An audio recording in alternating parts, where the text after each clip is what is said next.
Alright guys, Nick from Black Finger Tactical once again. I'm going to make a fairly quick video about scopes. This one's going to be pretty much scopes one-on-one, what to look for, what the numbers mean. I know for a lot of people, basically when you're brand new into this and you're looking at scopes, you see 3 to 9 by 40 and you're like, what the hell does this mean? Well, this is going to pretty much explain and break it down really easy, really simple, and all you guys should be able to get it.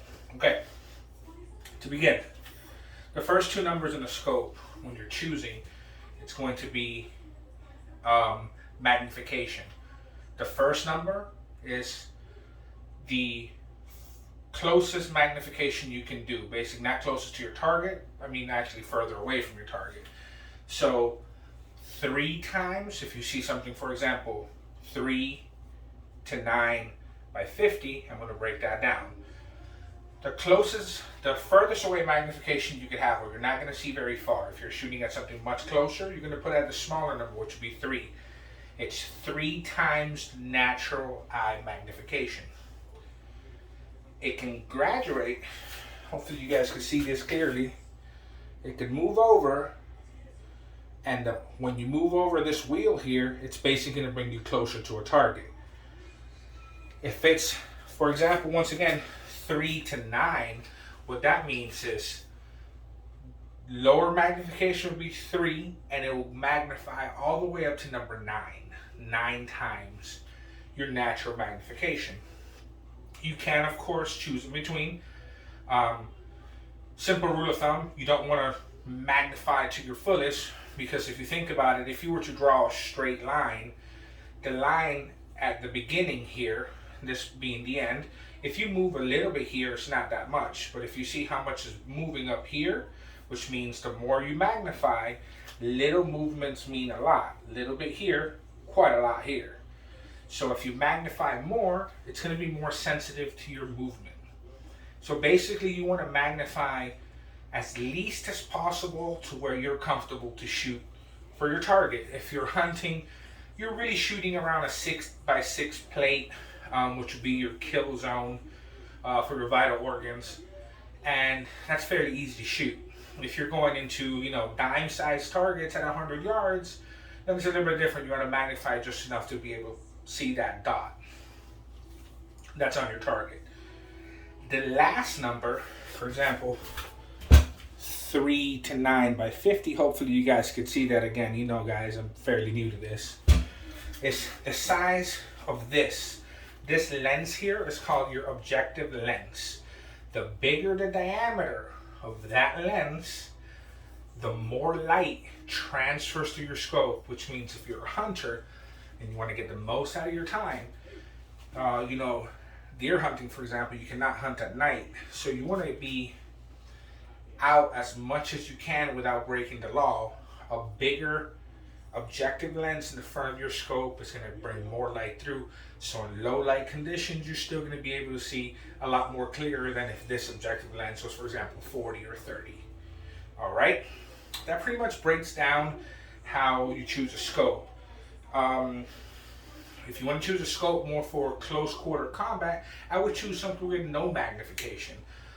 Something more like a red dot or a reflex dot. What that means is, when you look through your scope, you're not going to get any closer to your target. It's going to be something like this. This is one of my builds. It's a 300 blackout. This right here has the Sig Sauer Romeo 5 on it, which is a 2 MOA dot. MOA stands for minute of angle. To make it really simple, the dot would cover 2 by 2 at 100 yards. That's what the dot size represents. Whenever you look at a red dot, which generally has no magnification, it's going to have MOA, 2, 4, 6 MOA. All that means is how big the dot is. Obviously, you're going to be like, oh, I want a bigger dot. That's not necessarily true. The bigger dot, unfortunately, is going to cover more of your target. So when you do try to shoot those targets at, per se, 100 yards, you're going to be covering a 6 by 6 with a 6 MOA dot, which means you're not going to be able to hit smaller targets as accurately because you're not going to know where in that dot you are.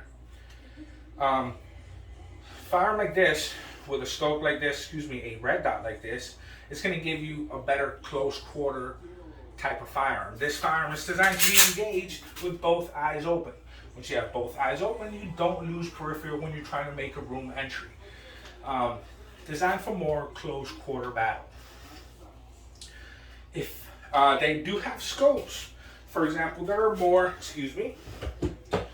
fixed power, which is more something you find in a crossbow, or even if you want some magnification out of your tactical rifle, you don't generally want to do too much. Your magnification wants to be somewhere around 1 to 4, fixed power 4 on a 25, which is this 25 millimeter objective lens, and it's magnified fixed power 4 times. That's all it does. You can get closer or further. And this is a good option for something like this, which is generally designed, 60 yards or less, a crossbow. That's pretty much what you want to think about when you're choosing the right optic for what you want. If you're going to do hunting long range, you may want to look at a scope that's 6 to 20 by 50 or 40. That way you can reach out and it'll magnify a lot more. If you want something that's just going to be CQB, you may want to go with something like I have on that AR pistol. It really depends on what you want. Well, guys, thank you for joining me. Once again, it was Nick from Blackfinger Tactical, and I hope you guys learned something. Subscribe, follow, please. Thanks.